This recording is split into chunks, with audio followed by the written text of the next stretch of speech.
And now I'd like to open the meeting to the sharing of testimonies of healing through Christian Science. Chardell from Pennsylvania, go ahead. Hello. Thank you for this beautiful service and the readings. They're wonderful. As I was deciding about which testimony to share for this evening, the thought came to me, how is all this possible? The answer is plain. Plainfield Christian Science Church, Independent, where so many of God's people are working day and night to share God with all mankind. People from all over the world at work. Plainfield Church is a fine-tuned, God-governed and maintained operation of love. This is my testimony of gratitude for every single person working in and for God through Plainfield Church Independent. And without Mary Baker Eddy and the Bible, none of this would be exactly as it is. Thank you for this beautiful service. Thank you.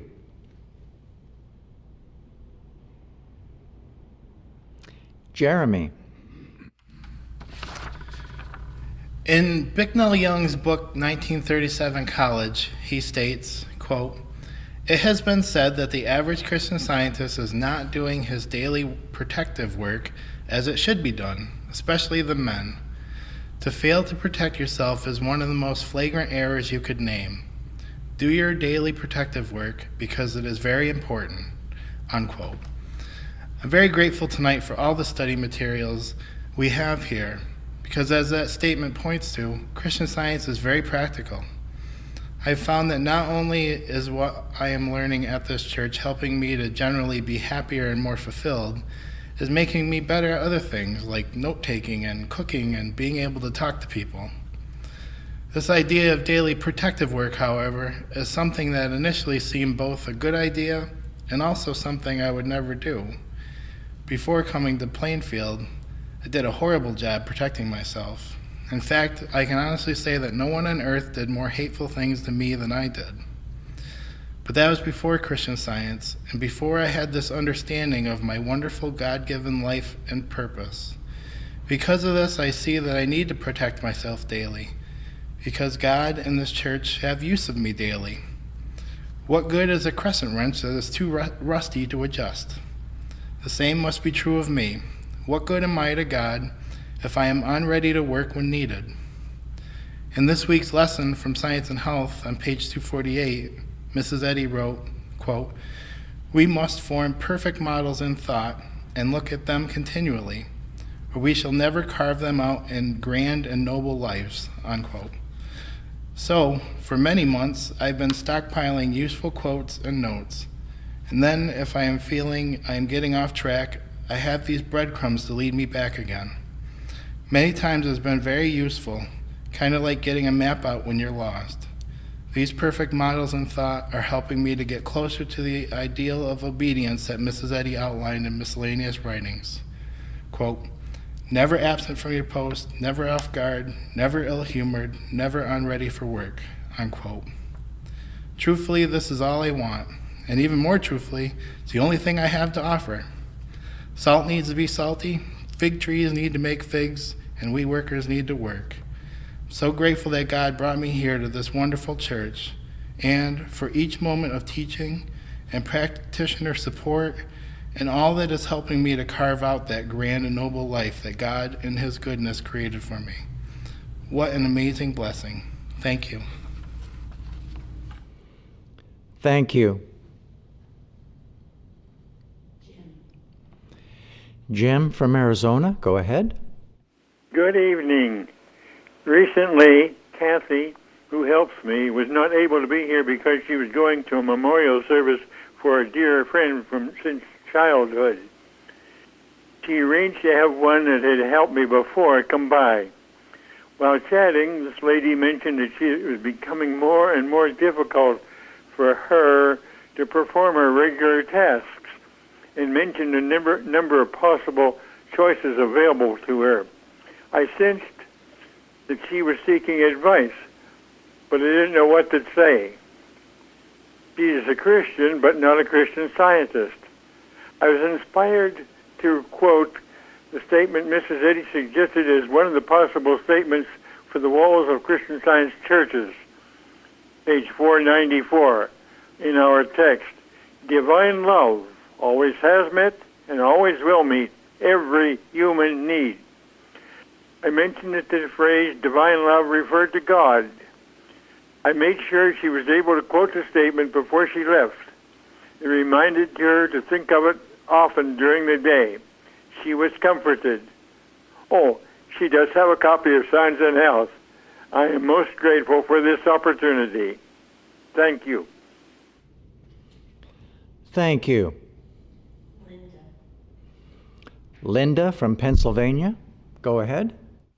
Good evening. Thank you for those wonderful readings and comforting music and lovely testimonies so far. A few years ago, before I found Plainfield, I came across a saying that helped me. It was, quote, "Do the next right thing," unquote. There was a lot of confusion in my life. This structure helped me to focus on what needed to be taken care of in the moment rather than getting pulled into too many directions at once.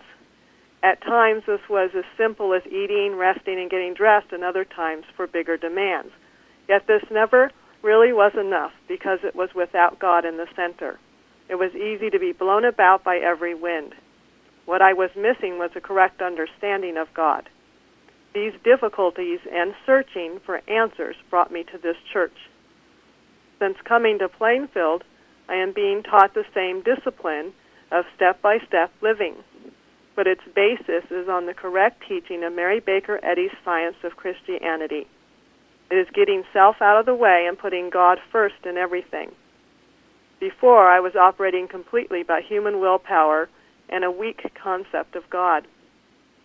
Daily support from my practitioner has been slowly weeding out unhealthy thoughts and the false beliefs I held about God.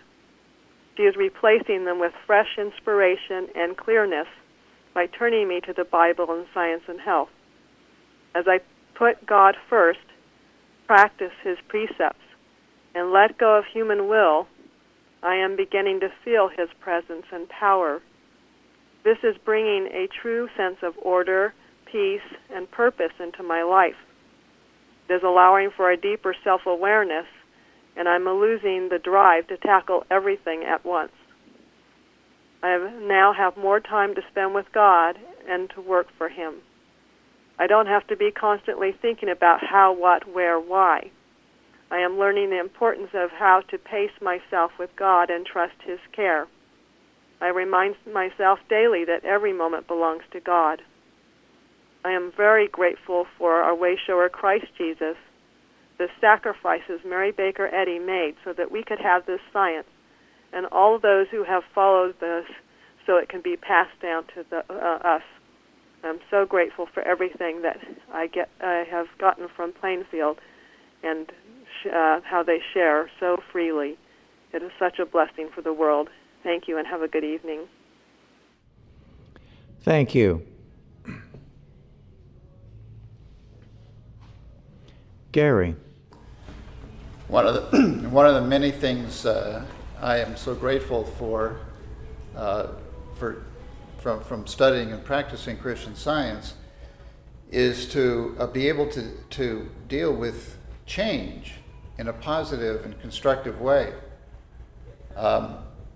I know we've probably all gone through changes that seem difficult or trying at times, and I have seen many people go way out of their way to avoid change, out of fear of change. Well, a few years ago, my business partner and I independently came to the conclusion that we needed to make some kind of a change in our business. We weren't sure what kind of a change it should be. We just knew that something needed to change. And as I prayed about this, I asked a practitioner in this church for help and was told that the only point of any kind of a change is to have spiritual growth. Get closer to God and be a better person. Well, shortly after that, we had an opportunity to sell our business to a much larger company, and it seemed like just the right thing to do. So we did, and that transaction was concluded about 2 years ago. And then I found myself having to learn all kinds of new programs, passwords, learn how to do business with a whole lot of people who lived and worked in Europe, because the company that bought us was headquartered in Switzerland. And most of the people who worked for the company were over in Europe somewhere. And I had to go to meetings and learn all kinds of new rules and regulations. And there were days when it was just absolutely overwhelming. And there were some days when I was in despair, thinking, my gosh, have I made a terrible mistake? It was so overwhelming. But whenever I felt that way, it helped me greatly to remember this was a change that God provided, and that God would see me through it. And if I needed to, I would just take time out, go find a quiet corner and pray to God and ask him what was absolutely essential for me to do and to guide me through this change. Well, God did see me through, and it has turned out to be a tremendous blessing, not only for me and my partner, but also for the company that bought us and for everybody involved. And I'm so grateful for this change, and I'm so grateful for the help I received to see the change as God's provision and as the point of the change to grow closer to God. I'm so grateful for Christian Science and for Mary Baker Eddy, who gave us this tremendous way of living. It's so good to be here tonight. Thank you. Karen from Kansas, go ahead. Yes, I just wanted to say that the last July, Love is the Liberator, was just full of gems, and I just read it almost every day, and I find so many things that are so calming and liberating, just like the one on page 20, where we read that I am not ready, nor have I begun, unless I've prayed, thy will be done. When Jesus prayed, thy will be done, he put all his faith and trust in God and trusted him to take care of all his needs, physically and mentally. When we turn to God and pray, thy will be done, we likewise pray to God that we trust him to take care of the political situation and lead us into the right direction to protect our country and all the countries in the world. I found thy will be done so calming and helpful. Thank you for the beautiful readings and testimonies. Thank you. Day from Georgia, go ahead. Thank you. Last night I was up rather late when a child abduction alert came on TV describing a 5-month-old that had been taken. My first thought was I wouldn't be awake to see this if there was nothing I could do. I began to pray with the thoughts, man is honest, God's idea can never be separated from him, there is no loss, and no one can be taken out of the love of God. I continued with these thoughts until I felt calm and confident before going to sleep. I thought nothing of the case this afternoon, but I happened to turn to a local news station just after 6 p.m. tonight in time to see the story that the little boy had been found and returned to his family with no harm done. I'm so grateful that we're learning in this church the importance of demonstrating even the little bit that we understand in order to bless the world. And I'm so grateful to see daily results when applying my new understanding. Thank you so much for tonight's meeting and for all. Thank you.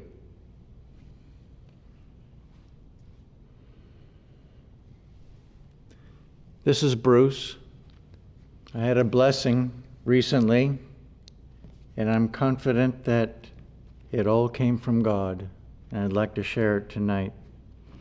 There was a time earlier this summer that I felt like I needed to buy an electronic device, and I brought it home, took it up to the place where I was going to use it, and tried it out, and it really didn't work. And so I thought, I don't know what to do. So it was revealed later that I didn't really need it so badly after all, and that I should take it back and return it. But I didn't see it at the time, but it said that I only had a 15-day window of opportunity to return it, and this was like about 5 weeks later. I took it to a local store here just to see what they said, and they pointed out that you're past the return deadline. Besides that, you're past the warranty period for this device altogether, and there's nothing we can do for you. But if you want to take it back to the store where you bought it, maybe they can do something. I don't know. So I went over to the store where I originally bought it, and while I was going there, I just prayed to God, Dear Father, if there's anything I need to learn from this experience, I'm willing to learn it. You show me what you want, and whatever it is that I need, I'll gladly accept it. And then I remembered that my wife and I, just a week before, were talking about how we have a rule in our house, and that rule is that everybody tells the truth. Next thing you know, I says, okay, I'll just go in there with this rule. I'm going to tell the truth. And I walked in and met somebody, and I simply explained truthfully why I bought it in the first place, the fact that it didn't work, and that I had overlooked the fact that I'm past the return date. And then he came in and says, so you'd like to return it, right? I says, if it is at all possible. He says, yeah, come on over here. And he processed the return, and he said, well, there's going to be a $35 restocking charge. I says, that's fine. And he processed the whole thing in the computer. When it was all done, he said, oh, wait a minute, there's no restocking charge at all. You get all your money back. This was just like a huge weight off my shoulders, and I just found myself thanking God, because only He could have done this, because technically by the rules I shouldn't have accepted it, except God had a better plan. It's funny how His plan always is better than anybody else's, but I'm grateful that it is, and I just was very thankful, because I just got the sense that God was loving me, like He was saying, see, I love you after all. He certainly does. Thankful. Very thankful for that.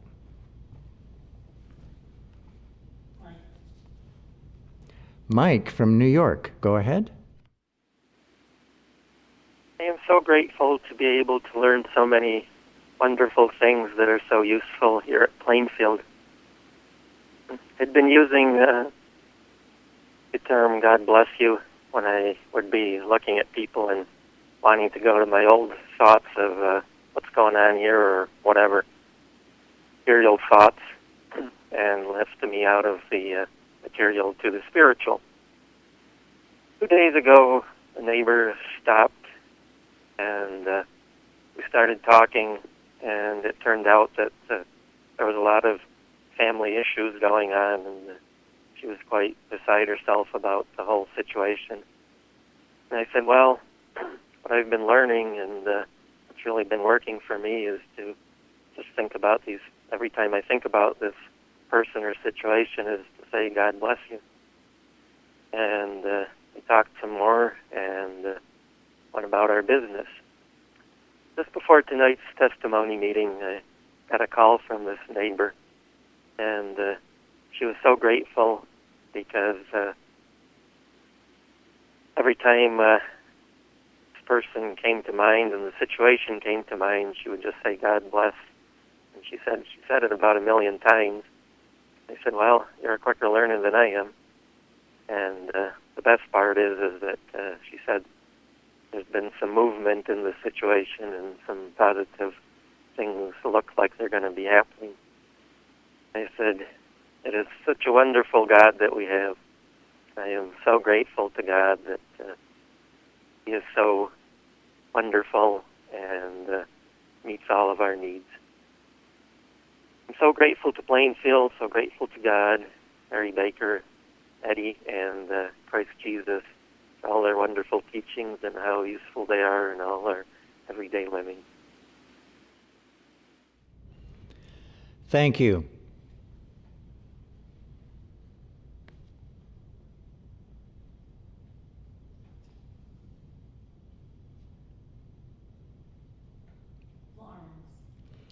Florence from Georgia, go ahead.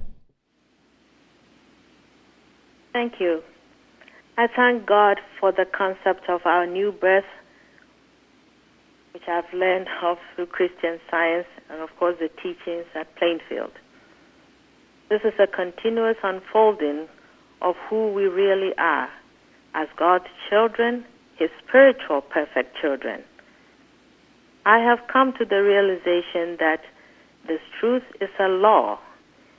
It is a truth I must make sure is prominent in my thinking. It means that no matter how fearful I may be at times because of what mortal mind is showing me, I must still keep the thought that my spiritual perfection does not change. In fact, it cannot change, no matter what. This truth held to has been a great help. It has reminded me to trust God more because perfection does not change, but every belief can be reversed. Yesterday's calendar reading says that right thinking is possible under all circumstances and at all times by Albert Gilmore. It means never to forget my ongoing new birth that is unfolding daily and hourly, that at all times I can go to that thought of my spiritual perfect being. I have to humbly and consistently reject all negatives and replace them with the truth which helps in this continuous new birth. Thank God for this truth that does bring us out of the darkness into His holy light. Happy to be here tonight, and thanks for all the other testimonies. Thank you. Jeff. Hi, I'm Jeff, and I'd like to thank Florence of Georgia for what she read tonight. It got me to thinking that what is spiritual new birth? What is it? I'm a new member of this wonderful Church of Plainfield Independent, and I want to ask myself, what is spiritual new birth? I really don't know, but maybe it hurts a little bit. I've been asleep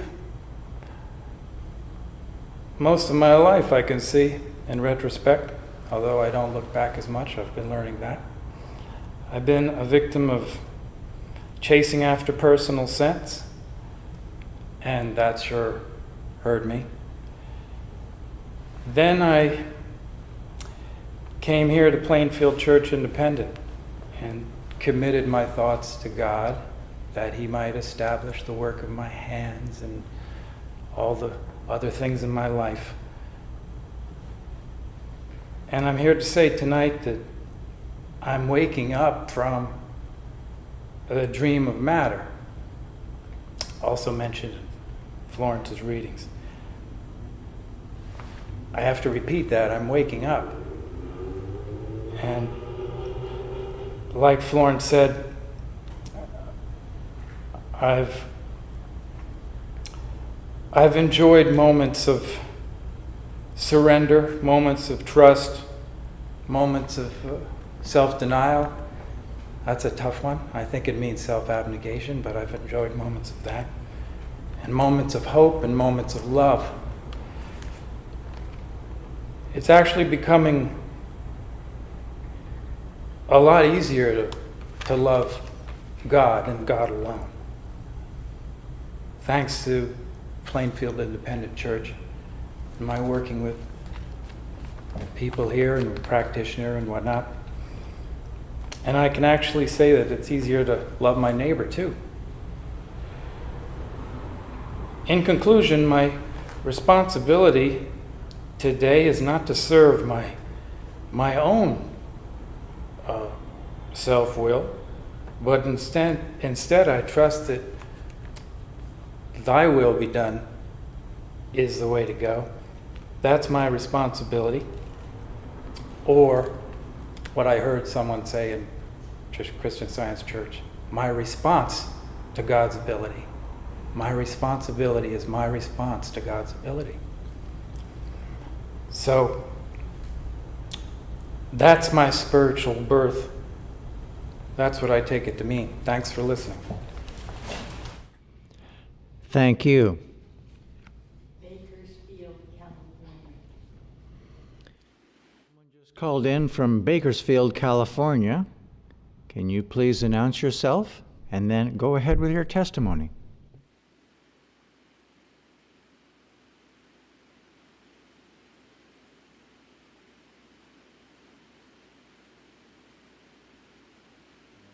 Calling from an unknown number, so we can't tell you what your number is. Okay, we'll try again. Benjamin. Yeah, I also want to say thank you to the reader tonight. About a couple of weeks ago, I had an appointment around afternoon time. On my way to about a few blocks to the appointment I was going, another driver kind of like brushed her car over my car. And as a result, we have to wait because I look at it, I found out that it was going to cost some money to do some painting. It wasn't really a big damage, but anyway, it was going to cost money to do it. And she was supposed to be responsible for it. And then when we waited for the cop to come so that we can give a report of the incident, it took them forever. And when they finally did, I was almost late to my appointment. But during the time we were waiting for them to come, I actually had the opportunity to talk with the lady. I found out that she was a very wonderful person. We didn't even talk about the accident. We just talked about life and all the good things about God between us. It turned out to be a wonderful opportunity for both of us. She was of a different faith, but we had the same knowledge of God and the same love of God, even though we are of different faith. So it turned out to be a wonderful opportunity for me to speak with somebody that I don't know and not talk about a problem that was present. Even though we spent a lot of time, but it worked well, frankly. But when the police finally came, since I was going somewhere, I gave them my side of story, and I told them that I have an appointment, that I'm already late, but I'm gonna leave. But that time I was trusting God because I told myself, and I prayed over it, that this woman is a child of God, and I have witnessed that already myself, that she will be honest to the police as I am, and give them accurate report of what happened, and be honest about it. Because if she says something other than truth, it could jeopardize my situation. But I trusted God about it. Then I left, and they were talking with her. I didn't have any doubt, because I know that every child of God has the capacity to say the truth. And my absolute understanding of that put the whole situation in the hand of God, knowing that she can do the right as a child of God. So this week, when I went over there to get a report, I was very interested to see what she said. And I was very, very grateful that she gave accurate report of what happened. She was as honest as she could be. I was so grateful to God. The lesson that I learned here, like I said, was something particular because sometimes the situation can make us to not trust ourselves or not trust our fellow man. And when we do that, we are not trusting God. Because the truth is this, every child of God has the capacity to do the right thing. When we have that thought in us, knowing that he or she is the child of God, he has that capacity to do the right and to say the truth. That will take care of everything. I'm so grateful for this situation and for the lesson that I've learned, and I will continue to hold that in me, knowing that every child of God has the capacity to be honest and be truthful. Thank you. Thank you.